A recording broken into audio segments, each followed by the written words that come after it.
Bonsoir à tous, merci de nous recevoir chez vous, c'est l'heure de votre journal. Les titres. Grande mobilisation à Libreville des acteurs qui militent pour la préservation de l'environnement et des changements climatiques dans le cadre du One Forest Summit ouvert ce matin dans la capitale gabonaise. Comment se focaliser sur les vrais enjeux de la prochaine élection présidentielle au Gabon? Professeur Albert Ondo-Ossa fournit quelques astuces dès lors d'un point de presse tenu ce matin à Libreville. Et puis, résultat des présidentielles au Nigeria, Bola Tinubu déclaré vainqueur avec 73% des voix. Le déroulement du scrutin, le portrait du nouveau président nigérien, c'est dans ce journal. Front social en ébullition, en ouverture de ce journal, les anciens agents de Rougier Gabon affiliés au CAP, le CAP, au Congrès des agents publics et parapublics de l'État, revendiquent le paiement de leurs droits au lendemain de la vente de cette entreprise. Ils l'ont fait savoir lors d'une conférence de presse au siège du CAP où s'est rendue Jessica Ondjoa de notre rédaction. Les anciens agents de Rougier Gabon, travailleurs du SINA MPVG, membres du CAP, se sont réunis afin de dénoncer le non-respect de certaines dispositions.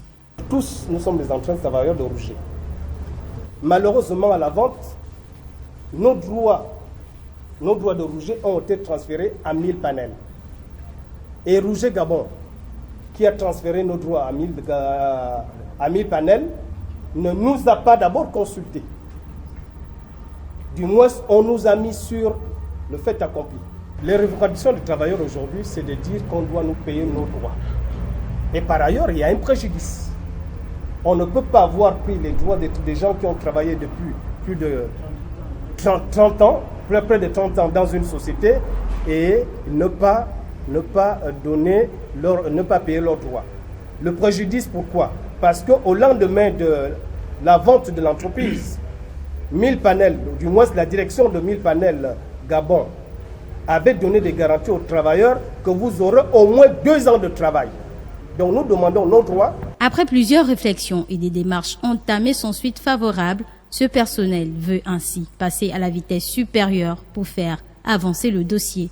Le président du CAP a, à sa prise de parole, ainsi interpellé le président de la République. Ces travailleurs n'ont pas demandé à intégrer cette société parce qu'ils étaient salariés à Rougier. Et il y a eu tout simplement un transfert parce qu'une nouvelle société a été créée. Et si la société n'avait pas la capacité, tout ce que nous demandons au gouvernement, c'est de ramener ces travailleurs-là à Rougier. Au moment où le gouvernement veut lutter contre le chômage, contre le licenciement abusif, on constate que certaines entreprises, encore mieux certains employeurs, excellent dans le mépris, excellent dans l'arrogance. Nous sommes convaincus aujourd'hui que ces employeurs ont déserté le site. Ce n'est pas une attitude de responsabilité. Nous donnons 1 semaine à ces employeurs de régler cette question. Ça va être la première étape. Cet ultimatum apparaît comme une goutte d'eau qui fait déborder le vase. Une solution par les plus hautes autorités du gouvernement est attendue. Une avancée qui pourrait réduire le taux de chômage au Gabon.